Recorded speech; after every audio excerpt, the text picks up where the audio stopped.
Yang akan menentukan sikap dari Partai Golkar yang akan mendukung dari pemerintah. Langkah Partai Golkar lainnya yang krusial adalah pelaksanaan musyawarah nasional luar biasa yang diklaim dapat menyelesaikan konflik internal di tubuh partai beringin tersebut. Kita bergabung bersama rekan kami Dede Salampesi langsung dari area Rapimnas Golkar di JCC Senayan, Jakarta. Dede, bagaimana berlangsungnya Rapimnas hari ini? Apa saja dinamika yang terjadi? Sampai saat ini Rapimnas Partai Golkar memang masih berlangsung di kawasan JCC Senayan, Robert. Dan untuk hari terakhir penyelenggaraan Rapimnas Partai Golkar ini memang skema yang dilakukan ialah dengan melakukan rapat dengar pendapat di 3 komisi yang sudah dibentuk kemarin. Untuk komisi A membidangi masalah keorganisasian, untuk komisi B masalah program, dan komisi C masalah pernyataan politik. Sejak pagi hari tadi memang masing-masing komisi ini yang beranggotakan perwakilan dari DPD 1 masing-masing daerah yang ada di Indonesia melakukan rapat dengar pendapat dengan komisi mereka masing-masing dengan arah tujuan sesuai dengan bidang komisi mereka masing-masing. Untuk komisi A memang rata-rata tidak menyetujui diselenggarakannya musyawarah nasional luar biasa Partai Golkar dengan berbagai alasan. Dan pada pukul 4 sore waktu Indonesia Barat tadi komisi A juga sudah bertemu dengan Ketua Umum Partai Golkar Abu Rizal Bakri dan melakukan lobi-lobi politik. Namun diungkapkan oleh Wakil Ketua Umum Partai Golkar versi Munas Bali Nurdin Halid, usai Komisi A bertemu dengan ARB, walaupun rata-rata DPD 1 Golkar tidak menyetujui diselenggarakannya Munaslup, namun ARB memutuskan bahwa Munaslup tetap akan diselenggarakan karena lebih banyak konsekuensi positifnya bagi Partai Golkar. Walaupun demikian, tadi juga ARB sempat mengedukasi para anggota DPD 1 Partai Golkar mengenai mengapa Munaslup ini harus dilakukan. Sementara itu terkait waktu dan tempat kapan Munaslup ini akan diselenggarakan, menurut Nurdin Halid juga semua ini menjadi hak sepenuhnya dari Abu Rizal Bakri. Dan yang ditekankan juga bahwa legal standing dari pemerintah mengenai pengesahan kepengurusan Partai Golkar juga harus ada dengan melalui jalan Munaslup tersebut. Robert.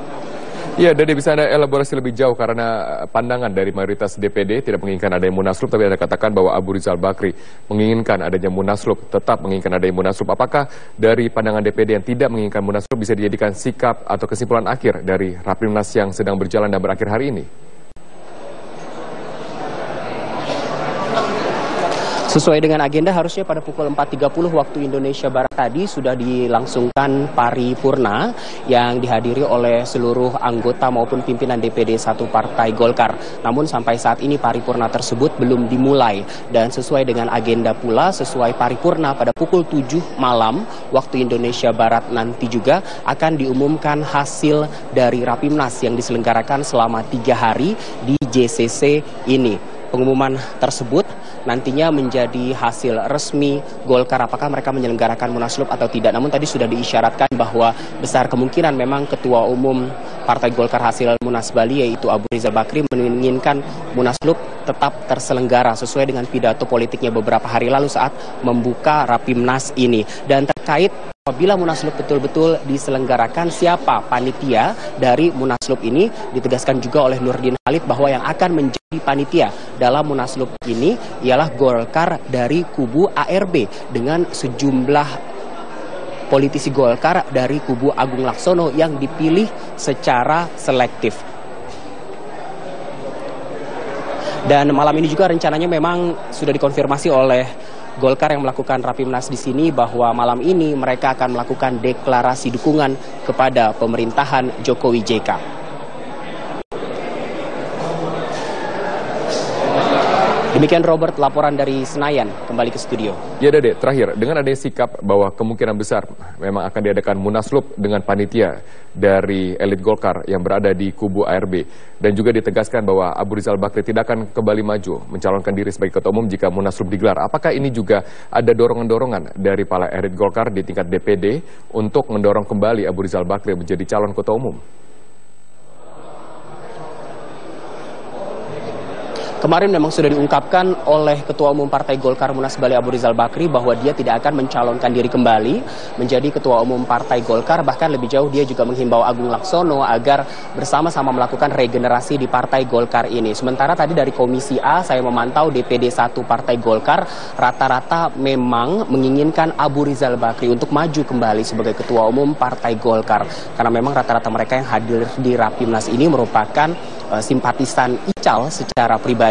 Namun kembali lagi mereka menegaskan bahwa regenerasi di tubuh Partai Golkar memang diperlukan dan mereka pun menyerahkan sepenuhnya kepada Ketua Umum Partai Golkar versi Munas Bali Abu Rizal Bakri apakah akan mencalonkan diri kembali menjadi Ketua Umum Partai Golkar atau tidak, atau mungkin menempati jabatan lainnya yang ada di Partai Golkar seperti sudah diwacanakan sebelumnya bahwa ARB akan menempati jabatan sebagai Ketua Dewan Pertimbangan Partai Golkar.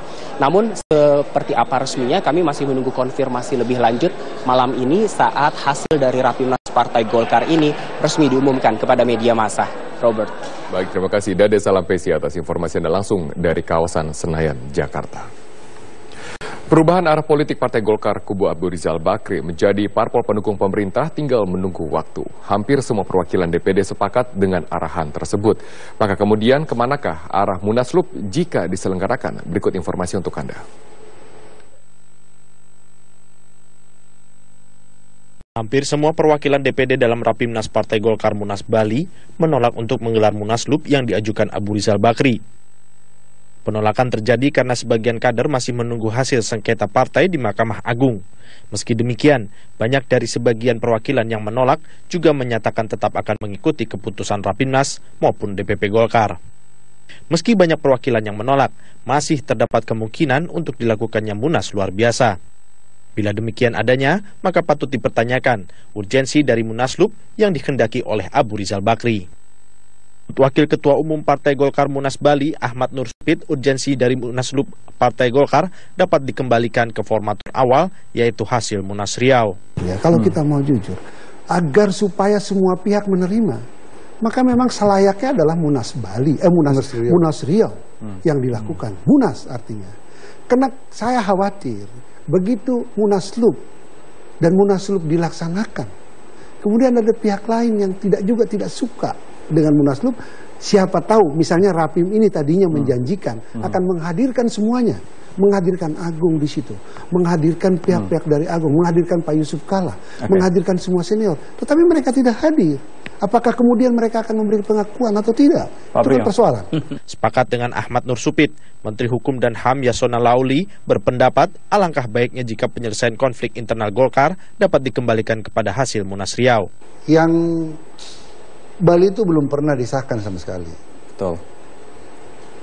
Ancol pernah disahkan tapi dicabut secara yuridis. Dan kami sudah mencabutnya.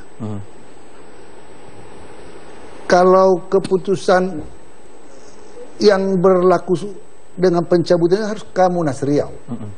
Kan itu yang existing kepengurusan yang Munas Riau. Hanya memang dikatakan berakhir Desember berakhir.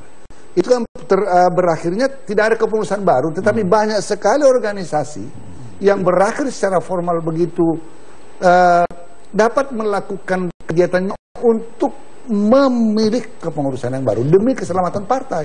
Kekisruhan yang terjadi di tubuh Partai Golkar ini diharapkan dapat segera selesai jika pihak yang bersengketa mau melihat lebih jauh masa depan partai. Tim Liputan, Metro TV.